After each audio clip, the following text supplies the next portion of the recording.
गंजाम जिला कोदला विज्ञापित अंचल परिषदर साधारण बैठक एनएसी कल्याण मंडप परिसर में कार्यनिर्वाही अधिकारी कृष्णचंद्र रथଙ୍କ तत्वावधान अनुष्ठित होईछि।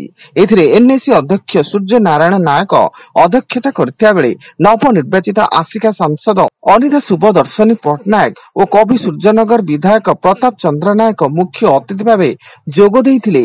उभय सांसद एवं विधायक कोदला बसस्टाण्ड ठारू एक विराट पटुआर रे कल्याण मंडप निकट को पाछुटी आनिथिया बेले विज्ञापित अंचल परिषद पक्षर उभय को पुष्पगुच्छ और उपढौकन दे संबर्धित करा जायथिला।